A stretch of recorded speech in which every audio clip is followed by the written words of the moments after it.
स्वागत है, आप देख रहे हैं कहानी कुर्सी की। पार्लियामेंट तो आज नहीं चली, लेकिन जब आज का मानसून सत्र शुरू हुआ, पहला दिन था, तो प्रधानमंत्री मोदी लोकसभा में सोनिया गांधी से मिलने के लिए गए। प्रधानमंत्री मोदी ने सोनिया गांधी से हालचाल पूछा। उनका एक तस्वीर अभी आप स्क्रीन पर देखिए। ये तस्वीर उस वक्त की है जब बेंगलुरु से राहुल गांधी, सोनिया गांधी वापस लौट रहे थे, दिल्ली लौट रहे थे, लेकिन रास्ते में मौसम खराब हुआ और उस वजह से उनके जहाज को भोपाल में उतरना पड़ा, इमरजेंसी लैंडिंग करनी पड़ी थी। उसके बाद फिर वो इंडिगो की एक फ्लाइट से फिर वो दिल्ली वापस लौटे थे। और इस घटना के बारे में भी बताया गया कि चर्चा हुई और उनका स्वास्थ्य जो है उसको लेकर के अक्सर खबरें आती रहती हैं कि बहुत साथ नहीं दे रहा उनका स्वास्थ्य, उसको लेकर के भी बताया जा रहा है। प्रधानमंत्री ने हालचाल जाना था, लेकिन कोई इसके अलावा पॉलिटिकल बात हुई हो, राजनीतिक बात हुई हो, इसकी कोई जानकारी नहीं है और मुमकिन भी ऐसा नहीं लगता। लेकिन आप कह सकते हैं कि उनका कुशल क्षेम जानने के लिए प्रधानमंत्री उनके पास गए और उनसे कुछ देर के लिए बात की थी। उसकी तस्वीर तो नहीं आई है, लेकिन पता चला कि दोनों के बीच में ये बातचीत हुई। भोपाल में इमरजेंसी लैंडिंग हुई थी विमान की। उसमें विमान में 6 लोग बताए गए हैं, सोनिया गांधी, राहुल गांधी के अलावा, और 4 लोग और थे, कुल 6 लोग थे पायलट के अलावा। और भोपाल से जुड़ी हमारी आज की दूसरी खबर भी है कि प्रियंका गांधी अब भोपाल पहुंचने वाली है। कल उनकी एक सभा वहां पर होगी, उसके बारे में बात करेंगे। लेकिन लोकसभा में कांग्रेस पार्टी के नेता अधीर रंजन चौधरी, उन्होंने अभी एक स्टेटमेंट दिया है, वो सुन लेते हैं। सदन जब शुरू होते हैं तब परंपरा के मुताबिक पीएम सारे विपक्ष लीडरों के साथ खैरियत पूछताछ करते हैं, नमस्कार प्रति नमस्कार होते हैं। हमारा परंपरा रिवाज है। वो रिवाज के चलते पीएम साहब जब सब सारे ऑपोजिशन लीडर से मिलने लगी तो बढ़ते बढ़ते मैडम को पास भी आ गई। मैडम पहले मौका मिलते ही मैडम पीएम साहब को ये कहे कि सदन के अंदर हम लोग मणिपुर की चर्चा चाहते हैं, आप मणिपुर की चर्चा कराइए।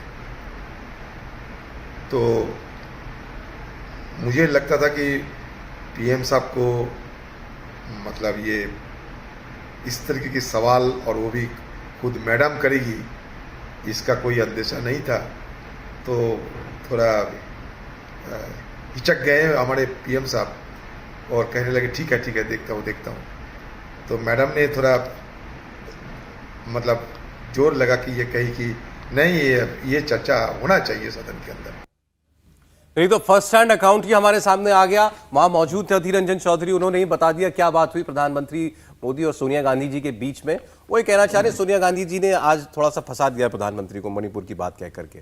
प्रधानमंत्री को शायद उस वक्त एकदम से जवाब नहीं देते बना, लेकिन शायद संसदीय परंपराओं का उस तरह से ज्ञान नहीं है या पालन नहीं करना चाहती सोनिया गांधी। ठीक है, एक पॉलिटिकल जो है पॉइंट स्कोर किया।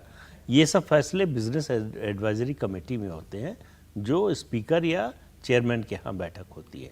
उसमें हर पार्टी के जो फ्लोर लीडर्स हैं वो लोग होते हैं।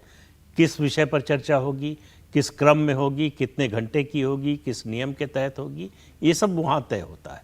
ये प्रधानमंत्री नहीं तय करते कि इस पर चर्चा प्रधानमंत्री, सरकार ये कह सकती है कि हम इस पर चर्चा नहीं चाहते या इस पर चर्चा चाहते हैं। वो फैसला ज़रूर ऊपर से होता होगा, लेकिन वो भी संसदीय कार्य मंत्री के जरिए उसकी सूचना दी जाती है। तो एक पॉलिटिकल पॉइंट जो है स्कोर करने की सोनिया गांधी ने कोशिश की और उनको करना भी चाहिए था। विपक्ष की सबसे बड़ी पार्टी है कांग्रेस पार्टी, और उसको एक अवसर दिखाई दे रहा है मणिपुर की घटना में। और जो कुछ हो रहा है मणिपुर में 2-2.5 महीने से, उसमें एक सत्तारूढ़ दल के खिलाफ बोलने का एक मौका जो है वो दिखाई दे रहा है, उसका उन्होंने उपयोग किया। नहीं ठीक है। और एक तरफ प्रधानमंत्री, दूसरी ओर विपक्ष की सबसे सीनियर लीडर्स में से एक सोनिया गांधी हैं और उन्होंने कहा कि बात होनी चाहिए। हम तो कह रहे हैं कि हो जाती तो बड़ा अच्छा था बात। नहीं, मैं तो बहुत प्रसन्न हूँ इस तरह की मुलाकात से। देखिए, सही अधीर रंजन जी कह रहे थे, वो एक परंपरा है कि सत्र शुरू होने को पहले वेल में जो है प्रधानमंत्री सबसे घूम करके और नमस्ते करते मिलते हुए फिर अपनी सीट पर बैठते हैं। हम लोग भी कई बार कवर करते रहे, देखते रहे हैं। और मुझे लगता है एक अनौपचारिक किस्म की मुलाकात सी होती है और कुशल क्षेम वाली। ठीक है। अब उसी में सोनिया गांधी ने भी मौका देख के अनौपचारिक रूप से कह दिया। अब उसको अधीर रंजन साहब ने सार्वजनिक कर दिया। और मुझे लगता है इस तरह के संवाद होना चाहिए सरकार और विपक्ष के रूप में। जो पिछले कुछ वर्षों से संवादहीनता बनी हुई है विपक्ष और सत्ता पक्ष के बीच में, और जो राजनीतिक विरोध राजनीतिक शत्रुता के रूप में बदल गया, तो अगर ऐसे अनौपचारिक मुलाकातें होती रहें नेताओं के बीच में, तो कम से कम ये संवादहीनता टूटती है और इस तरह के दृश्य लोकतंत्र के लिए अच्छे मौका होते मिल गया हैं। तो मैं पूछ लेता हूं, अक्सर लोग ये सवाल करते हैं कि क्या मोदी जी की सोनिया गांधी जी से या राहुल गांधी जी से बात होती होगी? पहले लेकिन तो राहुल सुनते गांधी होती का है। तो मुझे नहीं पता। राहुल गांधी का तो एक ही नेताओं दृश्य, से बात होना कोई- राहुल गांधी का तो एक ही बात दृश्य। थोड़ी एक थी। नेता है विपक्ष में जिससे उनका कम्युनिकेशन है अच्छा, वो है सीताराम येचुरी। प्रधानमंत्री का? नहीं, राहुल गांधी का। अच्छा, उसके अलावा विपक्ष में कोई ऐसा नहीं है जिससे जो है वो उनका बहुत संवाद हो। विपक्ष छोड़ दीजिए, कांग्रेस पार्टी के अंदर नहीं, अब बदल गई स्थिति। अब बहुत थोड़ी से सी अब नेताओं से उनका संवाद होता हो। अब स्थिति बदल गई, यही बात सही है। 6 महीने पहले ये स्थिति थी, लेकिन अब राहुल गांधी शरद पवार से भी बात करते हैं, राहुल गांधी उद्धव ठाकरे से भी बात करते हैं, राहुल गांधी जो है ममता बनर्जी से भी बात करते हैं, नीतीश कुमार तो उनसे नहीं, ये बैठकों में बात होना एक नहीं, अलग बात है। टेलीफोन बैठक वगैरह में में बात मिले होती हैं, है। उस तरह से बात हो घर रही है। जाके बात करते हैं, उसके अलावा राहुल गांधी अलूफ किस्म के आदमी। लेकिन राहुल गांधी प्रधानमंत्री की हम बात कर रहे थे। राहुल गांधी प्रधानमंत्री का सिर्फ एक ही दृश्य आम है, जब उनके गले लगे थे जाकर के वो लोकसभा के अंदर। बाकी गले गिर पड़े थे। सोनिया गांधी का और प्रधानमंत्री के बीच में संवाद के कई मौके आए हैं, खासकर सार्वजनिक कार्यक्रमों में। इंडिविजुअल तो नहीं, लेकिन जैसे पार्लियामेंट के अंदर कोई कार्यक्रम हो रहा है, कोई सेंट्रल हॉल में कुछ हो रहा है, तो सोनिया गांधी गई हैं, तो मैंने खुद वो वो तो अनअवॉइडेबल है। अनअवॉइडेबल नहीं, वो मतलब एक मुलाकात में एक सहजता थी। जैसे मोदी जी मनमोहन सिंह जी के घर तो जाते हैं, हाँ, गए गए। हैं, पास्ट में भी गए हैं। नहीं तो मनमोहन सिंह हमने के ये घर नहीं देखा कभी वो नहीं, एक्स प्राइम मिनिस्टर नहीं, सोनिया गांधी घर जाने का कोई मतलब नहीं है। मनमोहन सिंह एक्स प्राइम इन मिनिस्टर जनरल बात कर रहा हूं कि भाई क्या ये ऐसा कोई मतलब बिल्कुल ही संबंध है ही नहीं, ऐसा है या कोई तार है, बातचीत कभी हो जाती है? उसका एक बैकग्राउंड है। जिस तरह के हमले कांग्रेस पार्टी और खासतौर से गांधी परिवार की ओर से मोदी पर हुए हैं, मौत का सौदागर से लेकर, और जिस तरह से उन्होंने जवाब दिया है, वो दोनों मिलाकर जो है वो व्यक्तिगत हो गया है। जिस तरह से यूपीए के शासन में मोदी को, अमित शाह को फंसाने की कोशिश हुई, सब तरह की एजेंसियों का जितना इस्तेमाल हो सकता था सब किया गया, उसके बाद जो है गुंजाइश संबंध हो जाएंगे। वो नहीं, बीच अपेक्षा की जो करना कड़ी चाहता थे इनकी, मोदी जी और सोनिया जी के बीच में, अहमद पटेल थे। अहमद पटेल, मुझे लगा आप जेटली साहब कहेंगे। नहीं, अहमद पटेल, जेटली साहब नहीं थे। अहमद पटेल एक बड़ी कड़ी थे नरेंद्र मोदी और सोनिया गांधी के बीच में, और ये बात सार्वजनिक है। कांग्रेस के भीतर, बीजेपी में सब जानते हैं। और मोदी जी तो कहते थे भाषण में कि बाबू भाई हमारे बहुत अच्छे दोस्त हैं। अहमद भाई को बाबू भाई कहा जाता था गुजरात में, और अहमद भाई पर यह आरोप लगता था कि वो मोदी जी के सबसे बड़े मित्र हैं जब यूपीए की सरकार थी, और जब भी मोदी जी संकट में आए यूपीए के दौरान अहमद भाई ने उनकी मदद की। उन्होंने एक बार चुनाव में मोदी जी ने कह दिया था, फिर अहमद पटेल पीछा छुड़ाते इससे घूमते रहे कि नहीं मैं उनका दोस्त नहीं हूं। वो तो खैर एक राजनीतिक कारण से था, लेकिन ये बात गुजरात में बच्चा जानता था। मैं तो गुजरात बहुत कवर करता रहा कि अहमद भाई और मोदी जी की दोस्ती को लेकर के दोनों के भी बहुत अच्छे संबंध है। अब उसके राजनीतिक कारण भी होंगे, जो भी हो। और इसीलिए एक जब अहमद भाई का मामला फंसा हुआ था चुनाव का, राज्यसभा के चुनाव का, आपको याद होगा जब एक वोट को लेकर के झगड़ा हुआ था और अमित शाह वहां बैठे हुए थे गांधीनगर में, अहमदाबाद में, जहां काउंटिंग हो रही थी, जिसमें हाँ, और उसमें एक वोट से लेकर के आखिर में फैसला अहमद पटेल के पक्ष में हुआ। चुनाव आयोग ने फैसला लिया और उसके बाद वो जीते। तो बहुत सारे लोग कहते थे कि चूंकि मोदी जी से दोस्ती है इसलिए चुनाव आयोग ने जो है ये फैसला उनके हक में दे दिया, कहा जाता था। चुनाव आयोग ने अपने विवेक से अपने निर्णय अपने हिसाब से दिया होगा। नहीं, मोदी जी से दोस्ती अगर थी तो मोदी जी को फंसाने के लिए तीस्ता सी तलवार का उपयोग क्यों किया था? ये राजनीतिक तौर पर अच्छा होता है, और मैं खाली एक दूसरे का इस्तेमाल करते हैं। बिल्कुल, दोस्ती का मतलब यही है। इस चित्र को देखकर हम लोग चर्चा कर रहे हैं, और विनोद जी ने कहा बड़े अच्छे चित्र है, मैं भी मानता हूं बड़ा अच्छा चित्र है। लेकिन सोनिया गांधी और नरेंद्र मोदी के बीच में ऐसा कोई तार तंतु नहीं है जो बहुत अच्छे सहज सरल रिश्ते कर पाए। दूसरा, अभी अब हम कहां बैठे हुए हैं, जुलाई खत्म होने जा रही है, 2023 में कितने महीने बचे हुए हैं। इस तरह के चित्र आपको एक आध दो दिख जाए, हम लोग टीवी पर चर्चा कर लें। अब कहानी कुर्सी की क्या समय है, अब 2024 का लोकसभा चुनाव है, अब सीधे हमले होंगे, एक दूसरे पर तीखे हमले होंगे, उसी की बात होगी। उसके बीच में जिसको कहते हैं ना कि थोड़ा सा ट्रांजिशन के लिए जैसे प्लेट लग जाती है टीवी में, तो ऐसे ही बस। मैं तो वो बात आगे बढ़ाना चाहता हूं, प्रदीप जी ने जो बताई राहुल गांधी वाली बात कि भाई गांधी परिवार और प्रधानमंत्री के बीच में कोई संवाद नहीं होता, चलिए ये तो बात लोग यही मानते ही हैं, लेकिन राहुल गांधी का अपोजिशन के लोगों के बीच में भी बात नहीं होती है, ये कोई सोचेगा? नहीं, हम तो कह रहे हैं अपोजिशन छोड़िए, पार्टी के अंदर नहीं होती है। अच्छा, पार्टी के अंदर कुछ लोगों को छोड़ के कोई ऐसा नहीं है जिससे उनका संवाद होता हो। ये समस्या कांग्रेस पार्टी, ये जो लोग छोड़कर गए हैं, इनकी जो शिकायत है वो उनमें से भाई ये तो बड़े लोग थे, बोल गए, उनमें से कम ज्योतिरादित्य सिंधिया ऐसे हैं जिनकी दोस्ती थी, एक तरह से मतलब बहुत करीबी दोस्त थे दोनों। इसके बावजूद अगर कहते हैं इकलौते आदमी थे जो फर्स्ट नेम से बुलाते थे राहुल गांधी को, नाम लेकर बुलाते थे। इसके बावजूद ज्योतिरादित्य सिंधिया को मध्य प्रदेश के चुनाव के बाद राहुल गांधी से बात करने में भी दिक्कत होती थी। ऐसा नहीं कि बात नहीं होती थी, बात होती थी, संसद में साथ बैठते थे, वो सब कुछ ठीक है, लेकिन राहुल गांधी की ओर से कम्युनिकेशन का जो सिस्टम है वो बहुत ही खराब है, और उसकी वजह से पार्टी के अंदर बड़ा असंतोष रहता है। ये जो G23 बना, उसमें एक बड़ा कारण ये भी था कि बात ही नहीं करते हैं।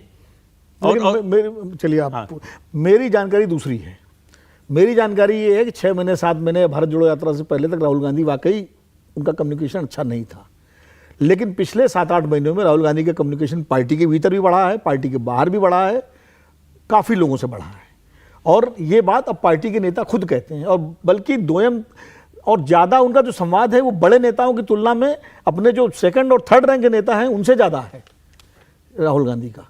अब सिंधिया के बारे में तो उन्होंने खुद ही कहा था कि अकेले वो थे, उनकी एंट्री तो हमेशा मेरे बेडरूम तक थी, किसी भी टाइम आ सकते थे, any time he can barge in my room, वो तो राहुल गांधी का स्टेटमेंट था, और सिंधिया ने कभी इसको डिनाई भी नहीं किया।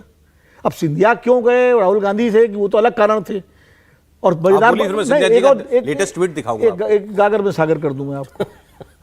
एक बड़ी दिलचस्प बात रही, कांग्रेस का हर नेता, ज्यादातर नेता, वो पार्टी छोड़ के गए कि साहब राहुल गांधी के नेतृत्व में पार्टी बीजेपी से लड़ नहीं सकती, और चले जाते थे बीजेपी में।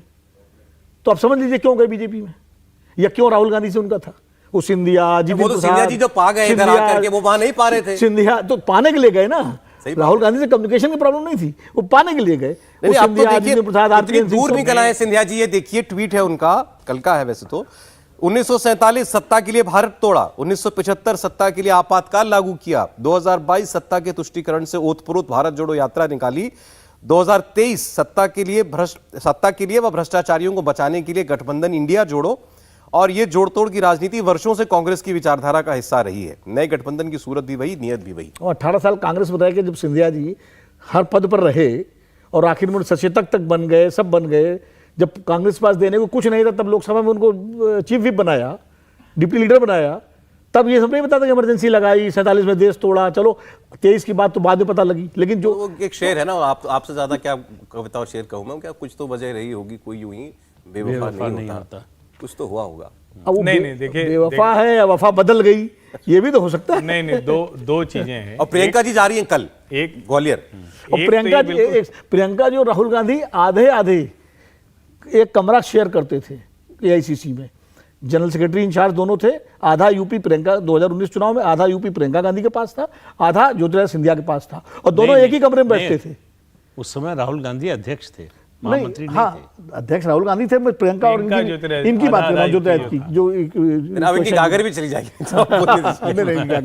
नहीं, मैं सिर्फ ये कह रहा हूँ कि देखिए दोनों पक्ष है। एक तो ज्योतिरादित्य जी ने जो ट्वीट किया है वो उनके ऊपर कतई सूट नहीं करता है। वो जो लिख रहे हैं उसको जो भी सुनेगा वो हंसेगा ही। और ज्योतिरादित्य सिंधिया को राहुल गांधी की ही वजह से सरकार में मंत्री बनने का अवसर मिला था, बहुत कम उम्र में उनको अवसर मिल गया था, राहुल गांधी के मित्र थे। ये एक पहलू है। दूसरा पहलू क्या है? दूसरा पहलू यह है, राहुल गांधी के आसपास जितने लोग थे उनको योजनाबद्ध तरीके से कांग्रेस में अपमानित किया गया। राहुल गांधी निर्णय लेने वाले नहीं थे। राहुल गांधी कोई बात कहते थे कि अच्छा हम ये करेंगे, उसके बाद 4 लोग कुछ और तय करा देते थे। वो सोनिया के आसपास के लोग, प्रियंका जी के आसपास के लोग, हो जाता था वो। और उसके बाद जो राहुल के दोस्त होते तो पूछते तो कहते थे अब हो गया, अब हम क्या बात करें। असली समस्या कांग्रेस की ये है। अगर आप कांग्रेस की उस मंडली की बात कर रहे हैं जो सलाहकार मंडली पहले थी, वो बड़े पिताओं के, मतलब जो राजनीति में कांग्रेस में बड़े लोग थे उनके पुत्रों की एक सलाहकार मंडली थी। अभी एक कम्युनिस्ट नेताओं की सलाहकार मंडली है। कम्युनिकेशन बस वहीं तक पहुंचा है, बाकी पार्टी के भीतर अभी भी आप नेताओं से पूछिए, राहुल गांधी से मिलने के लिए बहुत मशक्कत। इंडिया टीवी हर वक्त हर जगह डाउनलोड करने के लिए सर्च करें India TV news Google play store या ऐप स्टोर पर।